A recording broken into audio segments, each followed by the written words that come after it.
Justice Mansoor Ali Shah ने chief justice of Pakistan Yahya Afridi की छुट्टी करवा दी है। ये कौन सी वाली छुट्टी है, इसको हम डिस्कस करते हैं। और जजेस में जो लड़ाई है उसका पहला राउंड जस्टिस मंसूर अली शाह जीत चुके हैं। और इस हवाले से एक लेटेस्ट खबर आई है। सुप्रीम कोर्ट ऑफ पाकिस्तान के रिपोर्टर्स हमारे साथ थे जिन्होंने वहां का आंखों देखा हाल हमारे सामने बयान किया है। और अदालत के कमरा नंबर 2 में जस्टिस मंसूर अली शाह ने जो आज केस की समाअत की है, उसके बाद चीफ जस्टिस याया आफरीदी और super chief justice Aminuddin Khan जो इस वक्त आईनी बेंच के सरबराह हैं, वो मुकम्मल तौर के ऊपर लोगों के सामने, आवाम के सामने एक्सपोज हो चुके हैं। और आप ये कह सकते हैं मुबैना तौर के ऊपर कि इस वक्त भी सुप्रीम कोर्ट ऑफ पाकिस्तान में साबिक चीफ जस्टिस काजी फाइज ईसा का एक नेक्सस चल रहा है और बेसिकली उसी चीज को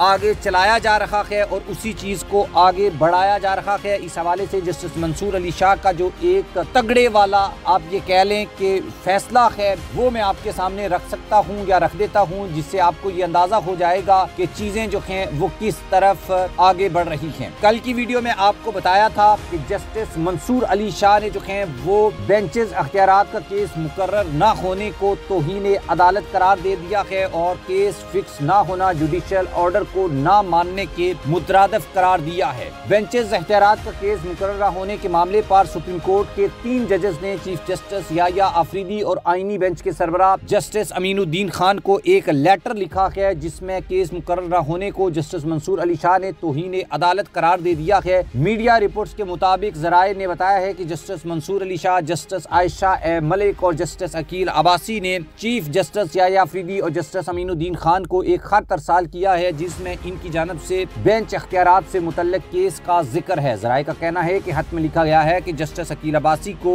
16 जनवरी को बेंच में शामिल किया गया। Justice Aqeel Abbasi Sindh high court में ये केस सुन चुके हैं। खत में 20 जनवरी को केस समाअत के लिए फिक्स न होने की शिकायत की गई। जराए से मालूम हुआ है कि खत में प्रैक्टिस प्रोसीजर कमेटी ने 17 जनवरी के इजलास का भी जिक्र किया और बताया कि जस्टिस मंसूर अली शाह ने कमेटी को आगाह किया था कि इनका नुक्ता नजर रिकॉर्ड पर मौजूद है। जस्टिस मंसूर ने कमेटी इजलास में शिरकत नहीं की क्योंकि इन्हें कमेटी में पेश होने की जरूरत नहीं है। कमेटी पहले वाला बेंच तश्कील देकर 20 जनवरी को समाअत को फिक्स कर सकती थी। जराए ने बताया कि खत में जस्टिस मंसूर अली शाह ने मामले को तौहीन अदालत करार दे दिया और अदालत के एक सीनियर जज का इस मामले पर कहना है कि केस फिक्स ना होना जुडिशियल ऑर्डर को ना मानने के मुतरादिफ है और जुडिशियल ऑर्डर ना मानकर कानून से इनखराफ किया गया है। ये मामला अब सुप्रीम कोर्ट ऑफ पाकिस्तान में पहुंच चुका है और हमारी सुप्रीम कोर्ट ऑफ पाकिस्तान में कुछ लोगों से बात हुई है, जिसके बाद हमें ये बताया गया है कि चीफ जस्टिस याया आफरीदी और जस्टिस अमीनुद्दीन खान को ये लेटर जब लिखे गए हैं तो उसके बाद चीफ जस्टिस याया आफरीदी जो हैं वो सुप्रीम कोर्ट ऑफ पाकिस्तान से कुछ टाइम के लिए छुट्टी के ऊपर चले गए हैं। इस वक्त ये छुट्टी लेने का क्या मकसद है और क्या मतलब है, इसके बारे में जो कोर्ट रिपोर्टर बताते हैं या उनकी खबर के मुताबिक मैं आपको कुछ हेडलाइंस बता देता हूं ताकि आपको ये अंदाजा हो सके कि अब जजेस में जो अख्तियारात की लड़ाई है वो किस लेवल के ऊपर जा चुकी है।